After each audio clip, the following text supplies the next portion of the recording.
What's going on, guys? Today I bring you the start of a new competition, the third division for this year's season. Last year I was playing it for Team Loriguense, and this year I'm playing for Clube dos Galitos. Last year I was in board 2, and this year I'm in board 1, which is I was very excited to hear the news that they asked me if I wanted to play in board 1, and I said, of course I want to play in board 1. This is gonna be an amazing opportunity to play against very strong players and to improve and to test my game. So yeah, let's see. The game I was playing against Martin Fernandes, actually slightly below my elo, and yeah, I was expecting a very interesting game and tough fight.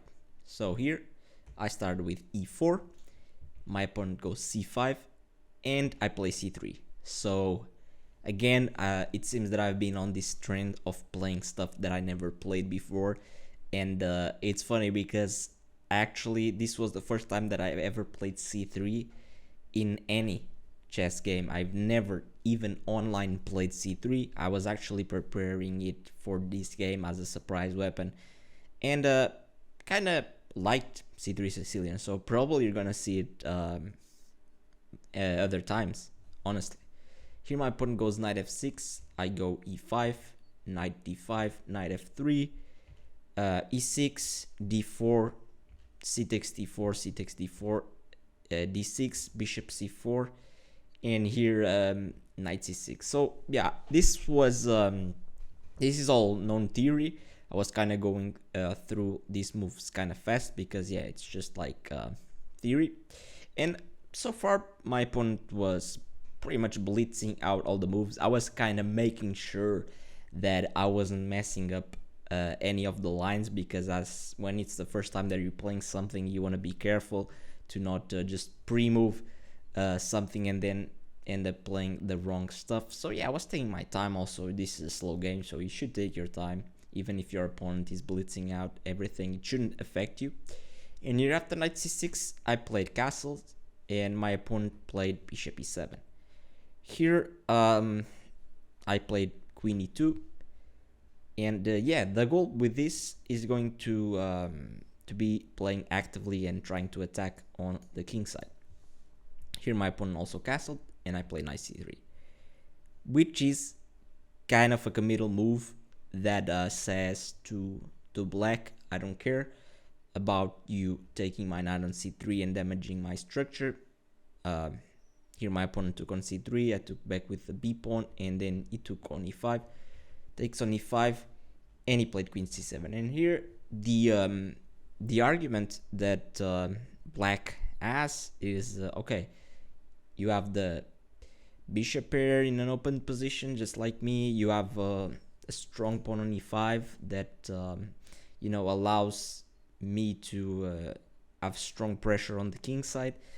But yeah, the idea for black is saying, okay, you have a structural weakness with pawns on e5 and c3 being weak and vulnerable, but my idea here is to just try to attack his king, which is okay. For now it's kind of safe, but without a knight on f6, without pieces really around his king, it's gonna be pretty unsafe in the near future. So here I played bishop d3, and my opponent played rook d8. This was, after rook d8 was the first position probably that I was out of book, that I didn't really remember any concrete move. And here I just played queen e4, which is a fine move, but I kind of will end up regretting it a little bit in the future, as you will see. I mean, there's a lot of possibilities, there's a lot of moves. There's quiet moves like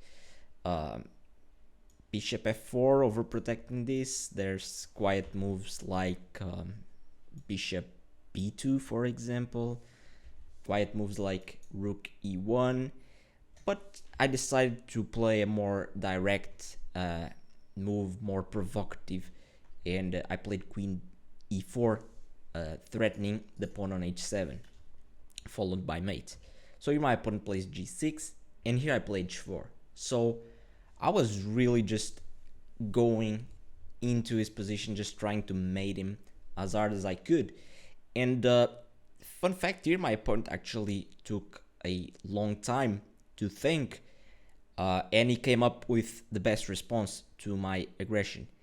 Here I was very comfortable, honestly. I was very confident mentally. I thought that I had a really strong position, and I thought that I was already better, or at least equal, that I couldn't really lose this game because, I mean, just look at my position. I'm just attacking, and it just looks great, right? Even though I have these weak pawns, just the pressure that I have on the king side with my pieces all pointing towards the king side is just incredible. But here my opponent, after thinking for a while, he played b6, which is a very nice move. Even though it looks slow, it's actually has its poison, and I have to be careful here. Actually, here after b6, I thought, when he played b6, I thought, okay, now there's no way this is correct because I can just play h5, and h5 and we're live, like James Canty says. Yeah, I thought like h5, and this is just to if he plays bishop b7, I thought that you know, I could even probably take here or something like that, and I would have a lot of pressure. For example, like this, I thought that, okay, I mean, this king is too unsafe. Maybe in the future bishop h6, knight g5, maybe queen goes to h4, and I thought, okay, I mean, this is just kind of over. But after thinking for a while, I thought, okay, this can't be that easy. Actually, if I go h5, bishop b7, he might have some discoveries with the knight and attacking my queen, attacking my pieces. So I didn't really like this h5 move directly. I thought that, okay, he's definitely going to play bishop b7, so maybe I'm going to be a little bit more prophylactic. And I said, okay, first let's develop the bishop. I wanted to connect my rooks. So I said, okay, before I go h5, I will go bishop h6. And this way, also I thought that, for example, after something like h5, I thought that also he could play something like maybe king g7, although here it kind of doesn't work. But I thought that he could somehow stop my pawn storm and be just better. So I decided, okay, let's first put the bishop on h6. It's very annoying for him. And after bishop b7, I said, okay, queen e2. I have to step out of the pin here. And I said, okay, let me just regroup my pieces, maybe protect this pawn on f4, put a rook on d1, and later just play h5 and try to bring the queen in some way, somehow. Maybe play like ideas with knight g5 and sacrificing here after, and queen h5. But yeah, I had a lot of interesting plans here. But my opponent plays rook d5, which is not the best move, but it's actually a pretty cool idea. And here, you know, I started thinking, okay, I've seen rook d5 somewhere in my studies, and I was thinking, yeah, I think I've seen this position. Like for a moment I was a little bit out of book, and I thought I was a bit uncomfortable, like maybe I messed up my prep, maybe I'm already messing something up. But then when I saw rook d5, I thought, oh, cool, he wants to get the pawn on e5, he wants to play rook d8 to double the rooks. And here I thought, okay, but I've seen that you can play c4 in this position actually, and it's pretty okay. Like the rook moves to d7, for example, and then you can keep attacking. Something like I don't know, maybe rook d1 first, rook e1, h5, something like that would be normal. Even play bishop e4, which is a very nice move, using the fact that because of this pin, you can't really take on e5. Just looks like you just win a pawn, but actually doesn't work. Here, after bishop takes b7, if you take the bishop, of course the knight is hanging, so you're just a piece up. But it looks like knight f3 works, because if I take with the queen, then you take the bishop, and yeah, you're just up a pawn. But here you have to remember that bishops can also move backwards. So after knight takes f3 check, you can move your bishop back and you're just up a piece. So yeah, tricky detail that it has to be taken into account. But actually here my opponent completely stunned me. After for a while he played knight d4, the best move, and I completely missed this move, and I just didn't even cross my mind. I mean, he just leaves his rook hanging like this, but the point is, of course, if I take the rook, I lose my queen with check, and for that reason I'm forced to take on d4, and now he takes with the rook, and this c4 move was just a waste of time, and he just traded off one of my good pieces that could potentially help in the attack. His bishop is looking at my position like a monster. His rook is very active. Next move is gonna put a rook on d8. He has pressure against my pawns, my bishop, and everything is starting to actually fall apart for me. Even pressure against this h4 pawn, which was used to be used, I used it to launch an attack, but now it's actually a weak pawn that's being attacked. So yeah, I was very frustrated with this, because I knew that now I wasn't the one trying to mate my opponent, I was the one getting mated. So I needed to just try to actually save this position, which it is definitely better for black, but it's not winning just yet. It's like minus 1.6, so we can still save this, so I thought. So g3 here, protecting the pawn on h4, and after rook a8. So hey guys, I forgot to mention during the video that here instead of c4, which is clearly a blunder, I could have just played a simple bishop e4, and yeah, this is completely fine for me, pretty much equal. It has to probably come back with the rook to d7, and I can just challenge the d file. Something like this should be completely fine, even just trading down. Yeah, I mean, this even though I have these weaknesses, I still have some pressure on the king side, and this would probably be 10 times better than what happened in the game. There's still these tactics with knight takes e5 working in my favor, so yeah, everything would be good here. Rook ad1, protecting the bishop, very important. It has to be done.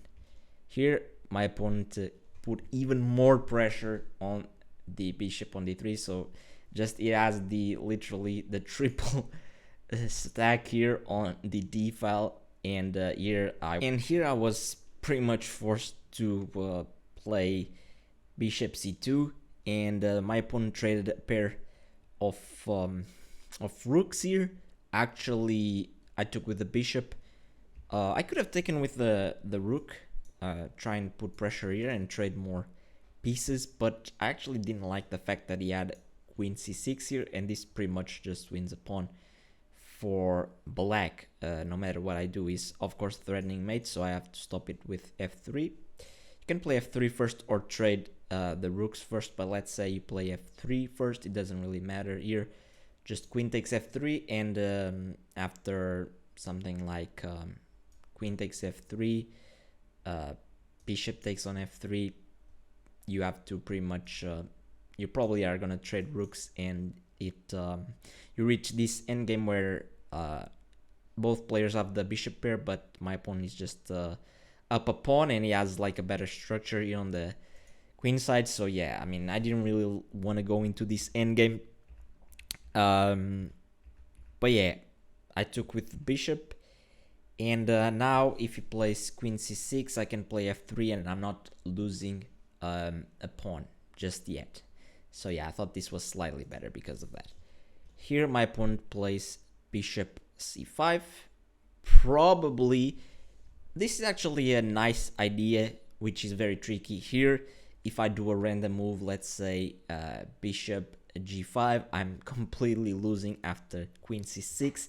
Now there's no f3, which is a very big detail because this pawn is pinned. Here I would have to play queen f3, the only way to stop this mate. But now he has a nice tactical sequence which starts with rook d1, deflecting, like just taking the bishop that was protecting the queen. And now if I try to take his queen on c6, he has rook f1 check, and after king f1, bishop takes c6 is just up a piece and is easily just winning the game. So yeah, I decided to play king h2, very important to dodge that trap that he was setting up.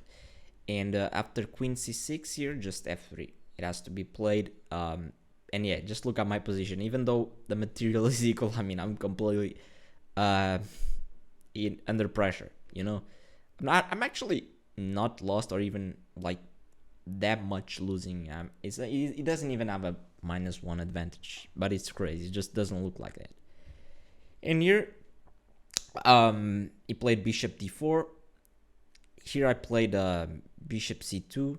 We were kind of starting to get low on the clock, and yeah, it was starting to get very messy for both of us, probably like below 10 minutes at this point. And here after queen c5 here, just threatening the pawn on f4, here I played bishop g5, which yeah, attacks the rook on d8, but after rook c8 is attacking my pawn on c4, so I'm pretty much losing a pawn no matter what. And I played bishop f6 with ideas of maybe one day infiltrating with the queen on h6 and delivering mate. But honestly, here after queen c5, I should have just played something like rook d1. And yeah, here if my opponent takes on e5 with the bishop, it just loses the rook, and if he takes with the queen, also loses the rook after this trade. So it was kind of an important move to just try to stop black for a bit. And yeah, here if my opponent decided to play rook c8, attacking this pawn twice, I had like very messy stuff with queen d2 attacking this bishop on d4, and yeah, the position would be very strange and complex. But I decided to go for this pawn sacrifice with bishop f6, and after queen takes on c4, I played bishop d3, queen c3, and I played rook d1.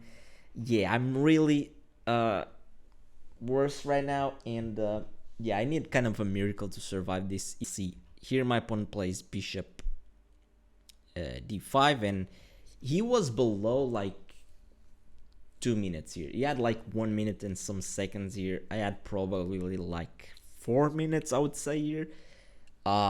So yeah, and it was very tense, honestly. We knew that something was gonna happen, and here I just played bishop a6, which is a losing move.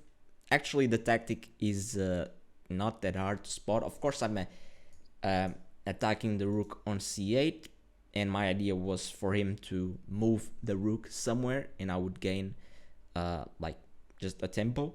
But the problem here is the danger levels, right? And he has bishop f3, doesn't have to move the rook at all. He's attacking the queen now, and he's also attacking this rook on d1 through the queen. And yeah, here I would be completely busted. I would probably have to play something like, I don't know, queen d2, and he could even take on d1.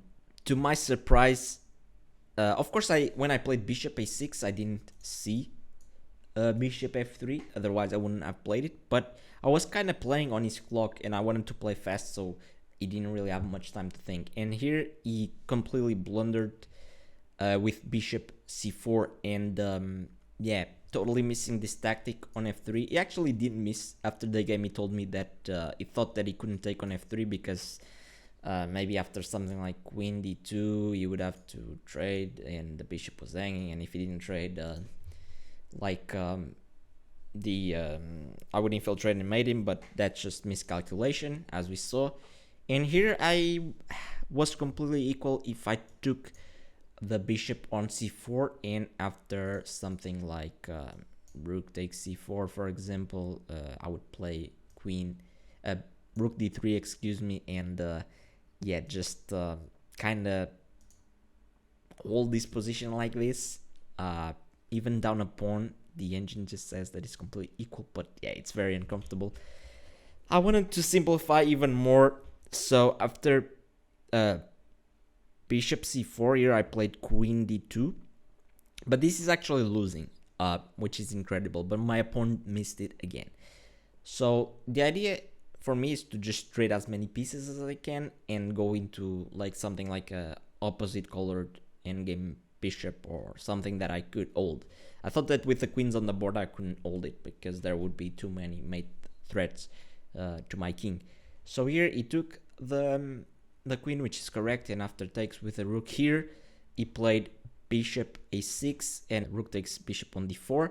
But here he had a winning move, which was bishop c3, which I sort of considered when I played queen d2, but I thought, okay, I mean, yeah, this is kind of annoying, but I thought taking the rook here and after bishop takes, I thought, okay, we reached this endgame where he has we both have the bishop pair and I'm only down a pawn, and I thought, okay, he's attacking this pawn, I'll play a3 and I'll be fine. But actually after something like king f8, these pawns are way too weak, and you know, these pawns are so weak and it's gonna be tortured to actually hold this.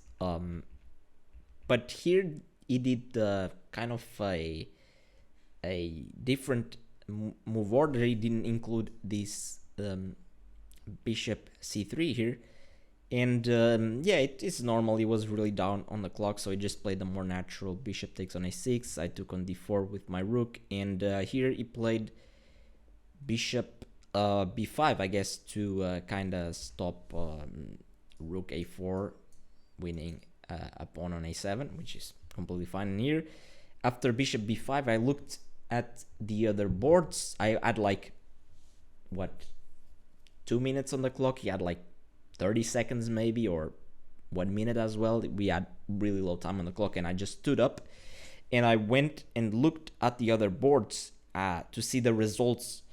And yeah, my idea was that, like, if I was playing in a normal tournament here and it wasn't a team competition, I might have tried to still play for a win, even though it sounds crazy, because my bishop is really well placed and maybe I can bring my king and sort of you know, lock his position up, win back a pawn, try to pressure and try to push for more because we're low on time.